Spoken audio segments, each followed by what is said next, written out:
Welcome back to Reading Bear. Today, we will take a look at some new revenge stories. And if you enjoyed my content, please don't forget to subscribe to my channel and post some bear emojis in the comments. Let's go! The first one is titled, I got revenge on my neighbor, and he still has no idea I even did anything to him. My neighbor from a couple of doors down and I had a long-running feud. It all started when his dog came into my backyard, and my dog attacked it. I was nearby, and able to call my dog off before it got serious, but the other dog had a couple of bite wounds. The neighbor wanted me to pay the vet bill. When he threatened me with a lawsuit, I offered to pay half, even though I owed him nothing. It was his dog that was off the leash and in my yard, after all. He declined the offer, took me to small claims court, and lost. The trial lasted all of 3 minutes when the judge found in my favor. That set into motion him starting to duck with me on a regular basis. My garbage cans would get knocked over every trash day. He would honk his horn and flip me off if he drove by my house. He tried to get my 10-year-old son arrested for riding another neighbor's mini bike, never called the cops on their kids, just mine. It was all stupid petty crap. But it was a lot of stupid petty crap, and we were growing frustrated and mildly concerned what he might do. We eventually grew tired of it, and filed a restraining order against him. We dropped the legal case against him when we received a letter from his lawyer stating that he would refrain from any sort of contact with any of my family for a period of 2 years. Things settled down at that point. But I was not yet satisfied. I had been staying on the high road through all of this, not responding to any of his bullshittery in any way. I had a desire to get revenge, but never acted on it. Then one day, I hatched my plan of evil genius. I was in the hardware store and I noticed some Japanese beetle traps. These traps are just a plastic bag with a scent pack. The beetles are drawn to the scent, fall in the bag, and can't get out.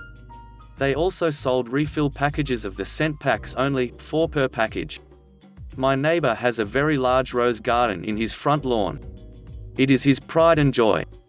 Japanese beetles love roses. So I bought 4 packages of the refill packs. The scent pack is a waxy substance in a shallow plastic cup.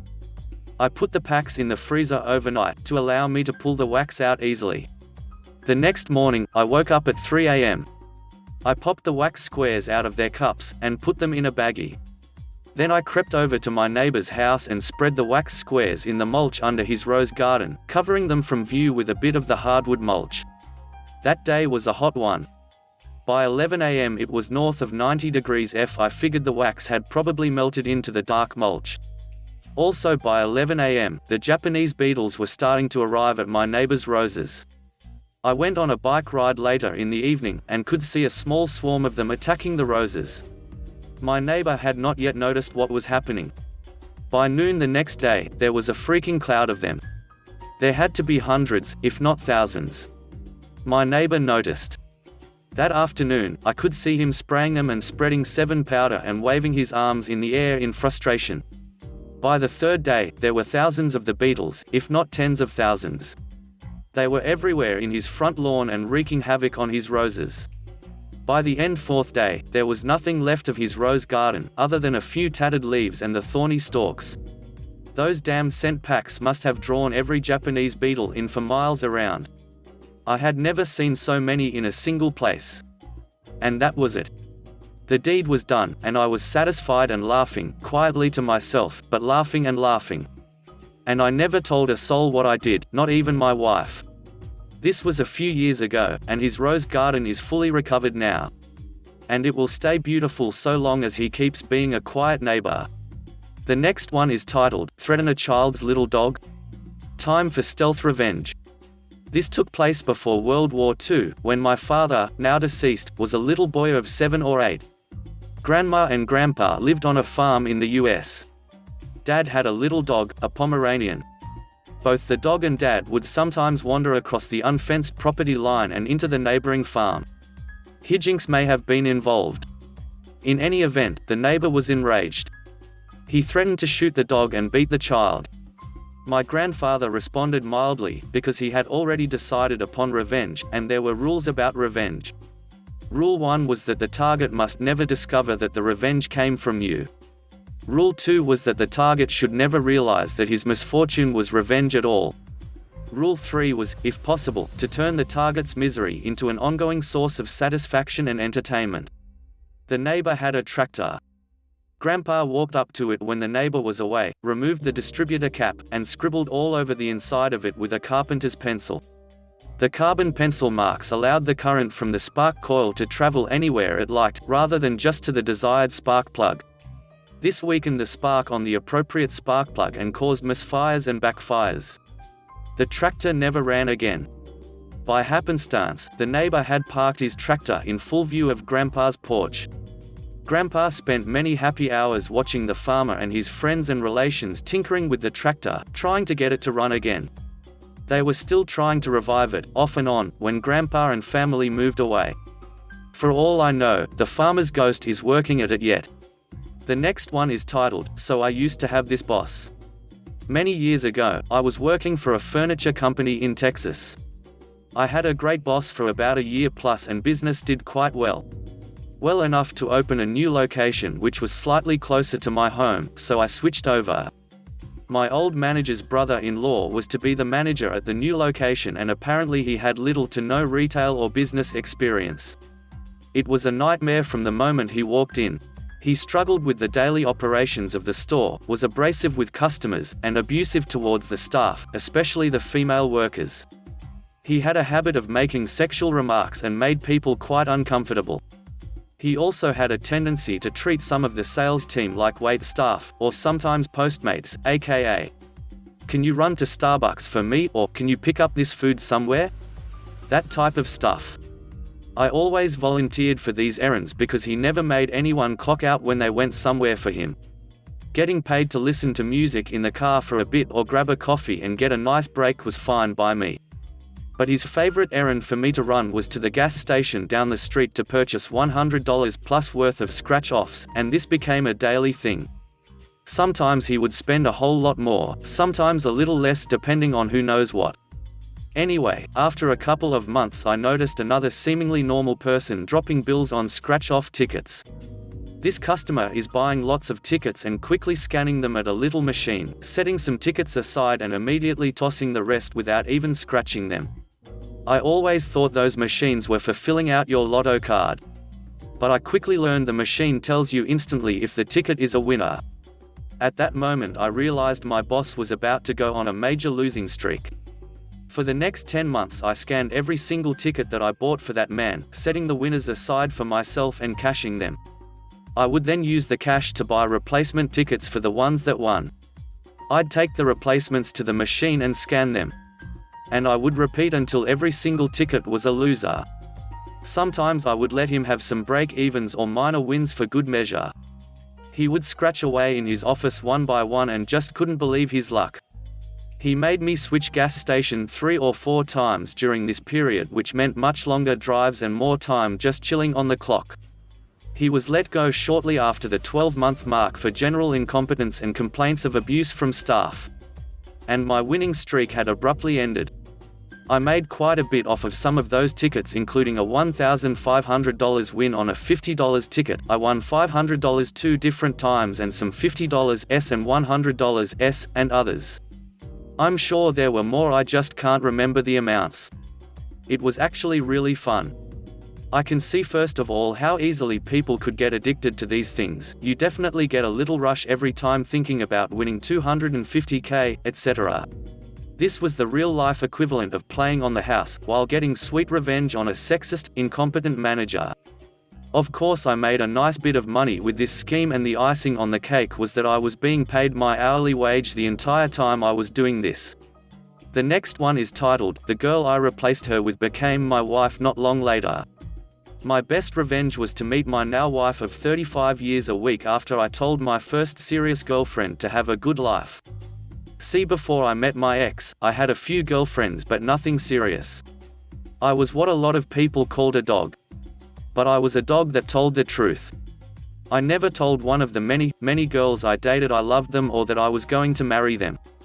In fact, it was just the opposite. I always told them up front, I'm just here for a good time, as a song goes.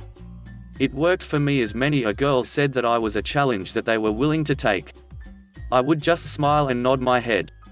I was a young single E5 in Germany for 2 years, and for my first year in Hawaii, I was having fun with a capital F. Well, fast forward, I meet this girl in Hawaii. We hit it off. She was a former model and had everything going for her. She was gorgeous, smart, funny, the total package. After about a month or so, I told her that I was developing feelings for her and I was willing to take a chance on being just a one-woman guy. She was pretty happy too and said she wanted to be just with me. Later on, we'd even talk of a ring and possibly making plans for the next year. Now we were together a little over 6 months. She said she had never felt this way about anyone, and I said in my mind and to married friends, wow, this is how it really supposed to be, right? That is until she had to go home, Utah, for a family emergency. I called her one day and a boy, an old flame, answered the phone.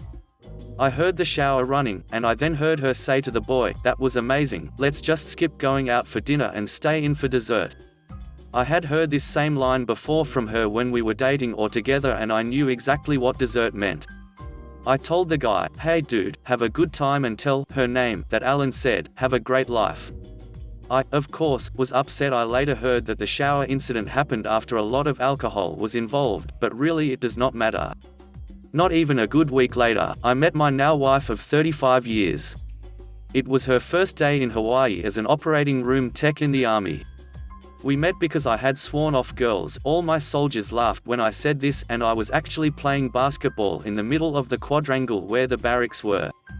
At that time, replacement, or where new soldiers come into an army post, was located in the same barracks. 2 months later, we were married, and before our first anniversary, we had our first kid. It was more than 9 months, as I know some of you were thinking we had to get married, but we didn't. Ha! Now for the revenge part. Not long after my now wife and I started dating, I was pulling CQ or charge of quarters when all of a sudden my ex-girlfriend shows up. She was crying, telling me how she messed up her life, worse than anything she's ever imagined, and how she would do anything to get me back. I listened quietly, then said, you did screw up, but you know what, it really turned out okay for me. I thanked her for taking that shower, and then I said, as a gentleman, I'm going to walk you back out to your car. We stopped at the soda machine because she said she was thirsty. She then point blank asked me, have you ducked her yet? I said, no. She then kinda smiled. I said, no, I duck you, I've made love to her. Mic drop. The next one is titled, I proved that he only pretended to care about his kids' grades. Caught him in a lie. He lied, cheated, and left, then he moved 3 hours away. He was still a control freak, and he would still try to tell me how to parent. It was much less effective after he left. So my kids were in 3rd and 4th grade, I was alone parenting, and I decided to take them to Washington, D.C. in December. It was much cheaper to get the plane tickets before school let out for Christmas break, so I was pulling them out of school for a week. I told their teachers, and one of them even said to me, they will learn more in a week there than here. So, he finds out, maybe one of them told him because they were excited. He calls me and starts in with this big lecture for me about how I should not be taking the kids out of school. Great, I tell him, I am so excited you are taking an interest in their school. I think you should come to town and meet with their teachers and see how they are doing, I say. Of course, they were doing just fine in school, and both of their teachers would have told him that. I go on to tell him that there is a web portal where you can check their grades. I tell him that I think he should monitor their grades and talk to them about it. I even share my user ID and password with him so he can go ahead and get started. Well, let's just say that I gave him my user ID and the wrong password. They were in 3rd and 4th grade. They have both graduated from high school now, and I used the same user ID and password the entire time. He never asked me about the fact that he could not get signed on. For years I laughed about this to myself, and I always figured it would come in handy if we ever got in a tussle about the kids. Of course, he never showed any interest in the kids, so it never came up. I consider this one of my greatest victories because it made him look so stupid and he doesn't even know it. The next one is titled, he was forced to say goodbye to his prized cowboy boots. During a bad patch in my now 41-year marriage, my husband and I separated and dated other people. This is about one of the guys that I dated. I was in college and was active in the school's student government. We used to go to seminars that included all of the community colleges in my state. I met this guy, Jim, from a different community college. Jim was a full-blooded Blackfoot. He was gorgeous, at least physically. We started dating and pretty quickly he asked me to be exclusive with him. It was my understanding that we were both exclusive. One night my friend, Sonny, and I drove the 65 miles to see Jim. When we got there I saw that his Chevy van was a-rocking. I went to the back, rear, doors and opened them. He was in the act of intercourse with some woman I later found out was named Twyla. I quite loudly told him to pull out and get out of the van. He did and she crouched in the back of the van with the doors locked. I guess she thought I was gonna attack her. I wasn't. She had thought they were in an exclusive relationship also. Anyway, my friend said we had to leave to drive back home. Jim jumps in the car to go back with us. Now here's the revenge part. Jim was a pretty well-known local rodeo rider. During his most important rodeo, the first prize was a pair of custom-made snakeskin boots and $500 prize money. The money was long gone, but the boots were his pride and joy. So, Jim didn't take the time to put his boots on before he got in the car. He just laid them in the car seat. As we are driving, Jim is trying to explain that it's not his fault that he cheated. He said that the distance between us was a major factor in his decision to cheat. Additionally, he is telling me that if I ever cheated on him, his anger would be uncontrollable and I would pay dearly. As you can imagine, that upset me big time. It so happened that we had to cross a big bridge on the way to my house. The bridge was about 35 miles from where he lived and his van. As we crossed the bridge, I quickly gathered up his boots and threw them out the window, over the bridge rail, into the river. Once we got across the bridge, Sonny stopped the car, hers, and told Jim to get the duck out. We left him there standing by the side of the road, in February, without any shoes, boots, on his feet. By the way, this was years before cell phones. I didn't hear from him for about 3 years. By this time, hubby and I were back together. Jim called me, wanted to meet up and talk about getting back together. I let him talk for maybe 15 minutes. I asked him about Twyla. Seems she dumped his butt the same night. Needless to say, we did not get back together and I haven't spoken to him since. I did hear that he had moved to Texas to be a cowboy. The last one is titled, I Gave the Car to My Wife. The happy, years ago, I used to be married to she who must not be named, in my family. For the purposes of brevity, we shall call her Alice. Somewhat significant age gap when we got married, I was 27 and Alice was 19 at the time. We had our share of ups and downs, and during one particularly hard time about a year after we got married, we were sunk in credit card debt and had to move in with her mother, who had a whole bunch of chronic medical problems and no insurance. Stepdad is a shade tree mechanic, who was not bad at it, actually, but couldn't get regular work because he had medical problems all his own. Move in, cut some costs, help family. It's the right thing to do, right? Problem was, Alice and I couldn't seem to both hold jobs at the same time. She would get laid off a week before I would start a new job, and vice versa. After about 9 months of this, I was like, duck it, I'ma get all the jobs. I get a job working weeknights. I get a weekend job. The temp service I signed up with was really aggressive and got me decent, weekday, jobs on a regular basis.